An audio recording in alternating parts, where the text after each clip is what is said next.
yang patah hati dan membalut yang terluka. Bapak Mama, mau tanya saja, siapa yang masih menyimpan luka sampai hari ini? Lihat-lihat masing-masing di sudut hati. Jadi capek kok, tapi kenapa simpan?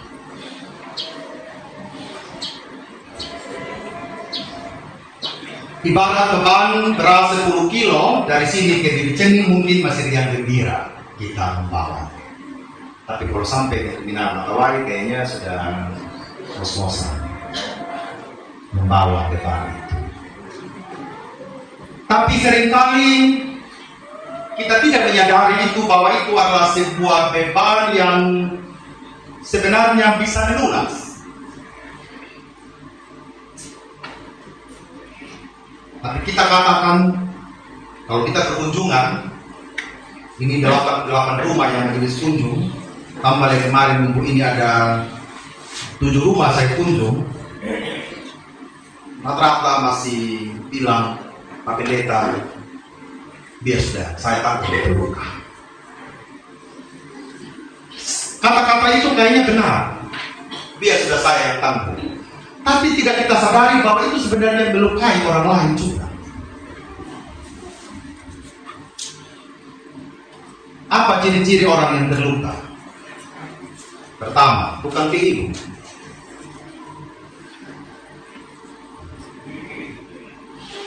Dan mungkin juga bisa juga dapat transari.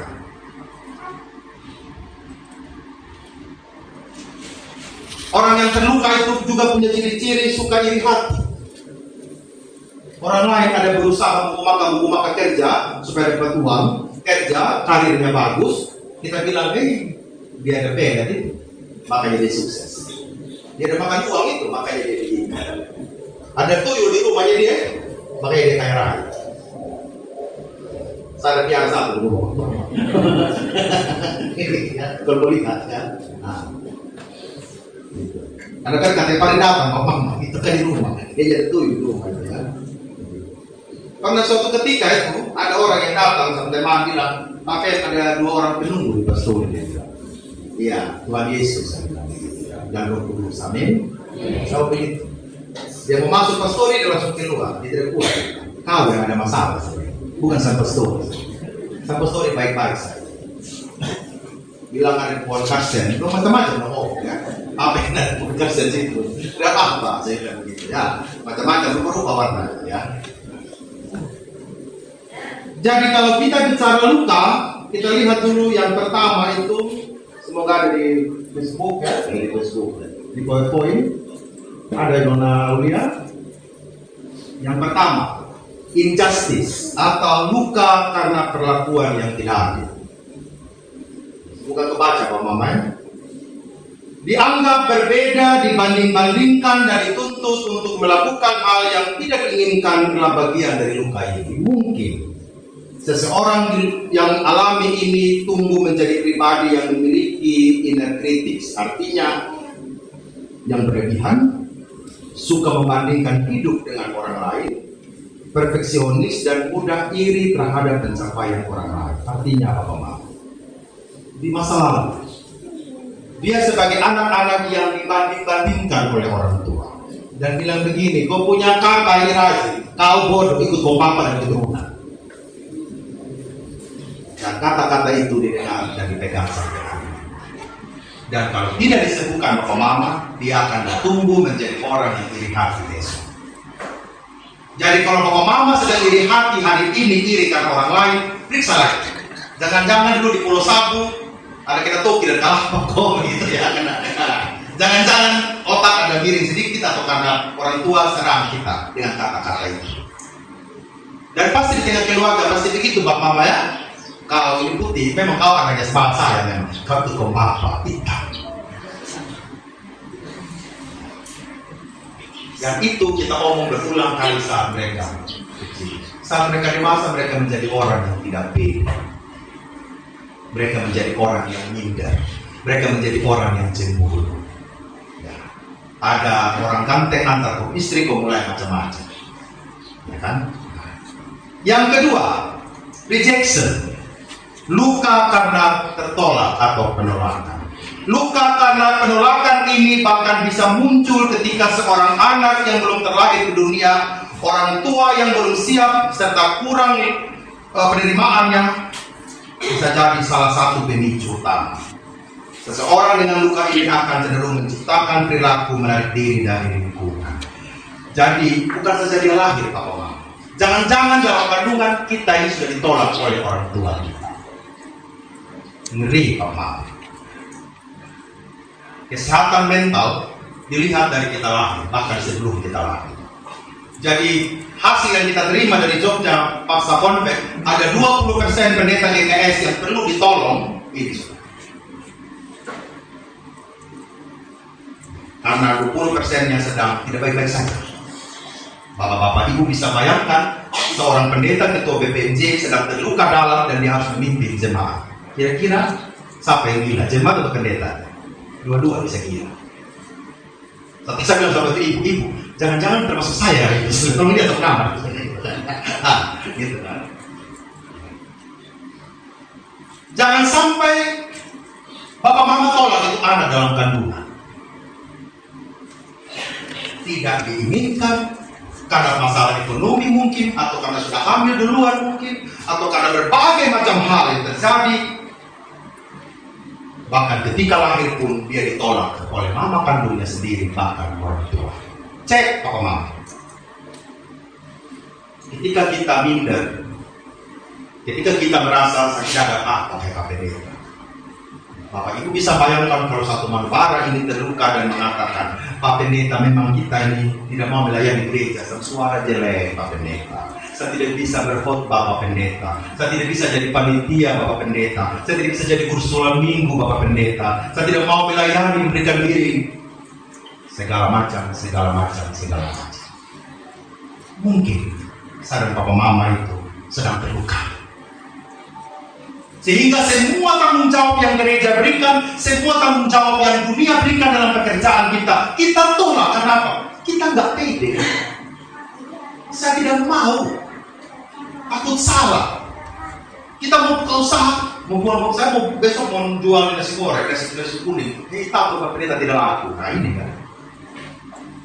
Mungkin di masa lalu kita jadi orang yang jelek. Kita mungkin pernah masak nasi kuning, masak di rumah. Baru masak kita malas buat pesan kita setelah kita. Lalu kalau kita masak, padahal belum pernah dia cari masak itu betul nggak? Tapi kita sudah malas seolah-olah anak itu sudah lulus dari Master Chef Junior. Padahal anak ini dia baru butuh. Kami konsep, gitu ya. Saya tanya itu anak-anak semua. Kalian semua ini, ya, anak-anak SMP SMA ini, sampai hari ini mencuci baju enggak? Sudah cuci baju? Belum Pak Pendeta, orang tua yang cuci. Salah orang tua. Orang tua salah. Sampai anak SMA, anak-anak yang bisa cuci, orang tuanya sedang terluka. Tidak mau memberikan tanggung jawab itu kepada anak. Ya. Cek baik-baik, Bapak. Saya bukan mencerminkan diri saya. Saya kelas 2 SD, kelas 3 sudah tahu setrika baju, walaupun pakai arang. Saya tahu ukur itu nasi, walaupun kita masak ditunggu. Tapi kalau anak sekarang rice cooker pun nggak bisa dicuci, baju pun nggak bisa dicuci, orang tuanya yang terluka, bukan anak. Jadi orang tua lukanya tidak mau membagi tanggung jawab, tapi marah-marah cuma satu, betul nggak? Ini tadi menular itu luka. Tanpa kita sadari, kata-kata yang kita omong bukan masih melukai anak-anak, melukai tetangga yang dengar yang putih, ya kan? Di mama itu saya mati ya kan? Bapak mama tolong pulang, ajar semua anak-anak cuci pakaian sejak SD SMP. Ajar orang takar di sini sos pakainya semangat, ajar. Pakai blau zaman dulu ya, itu diajarin itu, pakai kanji, diajarin itu sama mama saya. Setrika baju, ya, diajar. Papa-papa itu walaupun sibuk pulang, ajar kita tuh masak nasi. Yang ketiga, luka akibat pengkhianatan, betrayal. Pengkhianatan kerap kaitannya dengan janji yang diingkari serta harapan yang tidak sesuai dengan kenyataan. Seseorang dengan luka ini akan cenderung hidup dalam perasaan tidak mudah percaya, ingin mengendalikan segala sesuatu secara berlebihan agar orang lain tidak bisa memanfaatkan atau melukainya kembali. Bapak Mama, jangan-jangan kita juga menjadi orang yang tidak percaya orang lain. Sah-sah saja. Takutnya hal ini bisa membuat orang tidak percaya kepada Tuhan. 0 sampai 2 tahun usia anak dalam perkembangan iman, James Fowler, di mana anak itu sedang belajar percaya kepada Tuhan lewat orang tua. Jadi di 0 sampai 2 tahun itu kita menjadi orang tua yang kasar, orang tua yang tidak bertanggung jawab. Sebenarnya anak-anak sedang mengalami yang namanya pengkhianatan. Karena yang paling dekat adalah orang tua, itu tidak apa-apa. 0 sampai 2 tahun kan kita titip sama tetangga, walaupun kadang-kadang dititip. Tetapi sebagian besar ini dengan orang tua. Dan itu membuat luka sampai dia dewasa. Akhirnya dia berusaha mengendalikan orang lain. Kalau untuk hal yang positif tidak apa-apa, kalau untuk hal yang negatif, jangan-jangan seperti yang saya katakan tadi, kita tidak kasih tanggung jawab kepada anak-anak kita karena kita tidak percaya dengan mereka. Cek baik-baik. Bapak Mama sedang melakukan kepercayaan, sedang membangun tidak kepercayaan kepada anak-anak kita. Saya ingat Bapak Mama, kelas 6 SD, kelas 5 kelas 6, kakak-kakak saya itu kakak angkat mereka itu udah kuliah. Bapak waktu itu kasih belajar saya bagaimana cara transfer uang di bank yang pertama. Cara telegram, bingung telegram ya, generasi sekarang ya. Pergi telegram, pergi radiogram. Kalau Bapak mau pergi di kampung, di Waikanabu dan Tapundu, pergi radiogram di terminal lantai 2, betul tidak Bapak? Ya, saya diajari itu. Jadi pergi dulu besok Bapak mau pergi angkat radiogram. Oh, saya kasih kotak kartu pergi angkat. Dia ajar sama saya waktu itu ambil di gaji pakai surat puasa.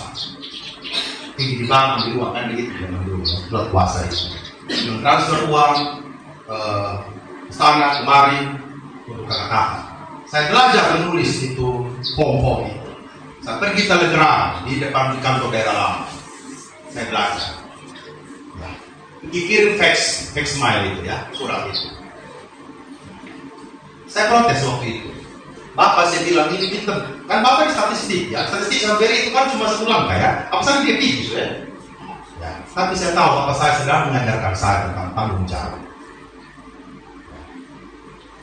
Bonusnya, jodohnya istri bang gitu, itu bonus gitu kan ya. Nah, jadi saya ngerti itu Beri dari zaman dulu itu saya tahu, antar uang, kirim uang dan lain sebagainya.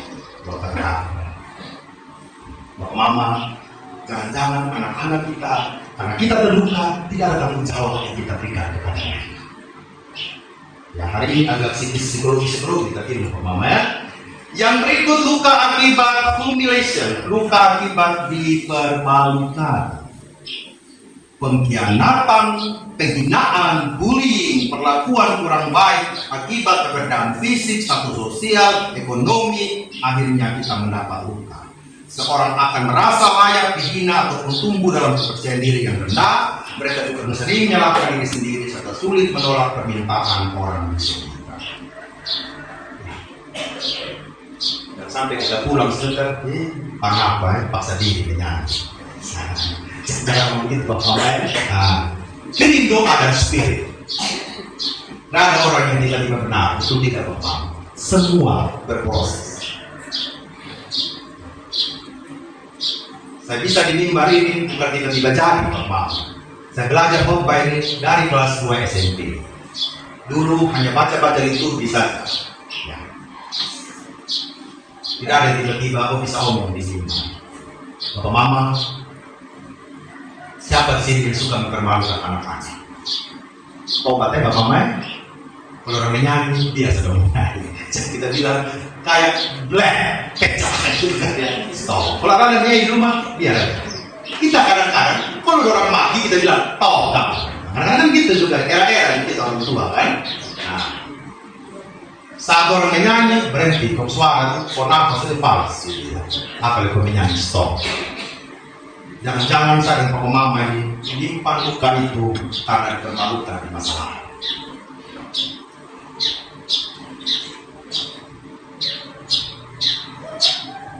Yang terakhir, dan mungkin masih banyak luka kita, luka karena diabaikan.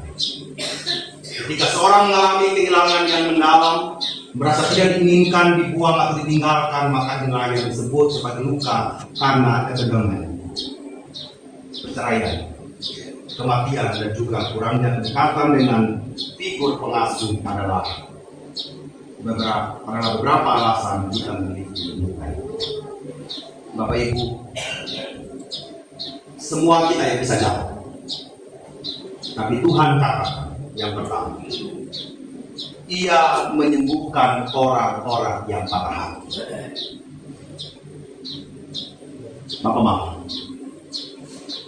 Israel sedang terluka. Awalnya mereka sebuah bangsa yang sangat luar biasa, tetapi bangsa yang luar biasa yang kekuatannya secara politik dan secara agama kuat di Yerusalem harus dibuang ke Babel. Mereka terluka secara agama, mereka terluka secara politik, apalagi dalam kehidupan pribadi dan keluarga. Tercerai-berai semua 12 suku itu. Tapi Tuhan katakan, Aku yang menyembuhkan luka. Seberapapun tercerai-berainya, seberapapun remuknya, seberapapun engkau terluka selama 70 tahun, Bapak-Bapak, Tuhan katakan, Aku ingin mengumpulkan orang Israel yang tercerai-berai. Bukan sekedar mengumpulkan, tetapi juga menyembuhkan luka mereka. Bapak Mama, itu sebagai bukti kekuasaan dan kemurahan Tuhan. Amin. Kita ada dalam persekutuan di jemaat Manupara. Saya pikir kita harus membangun bahwa kita bukan datang di gereja ini untuk saling melukai. Amin.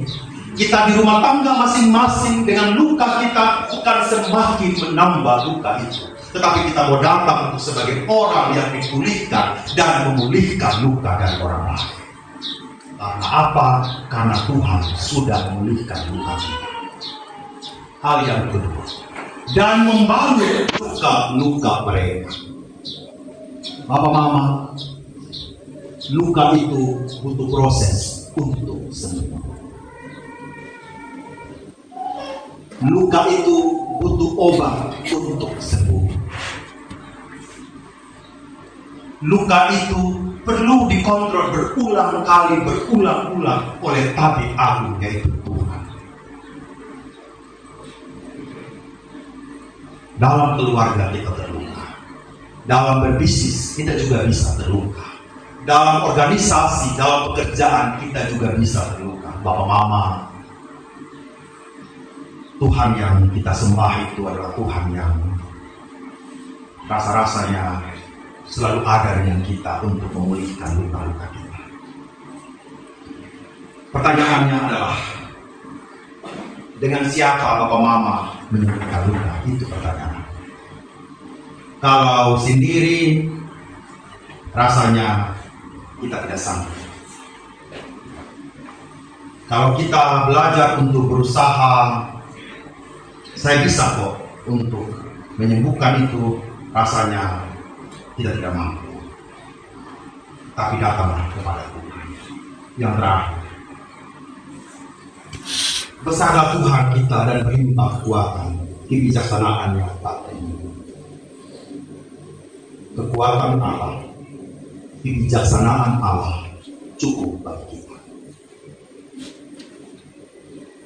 menjadi obat bagi kita.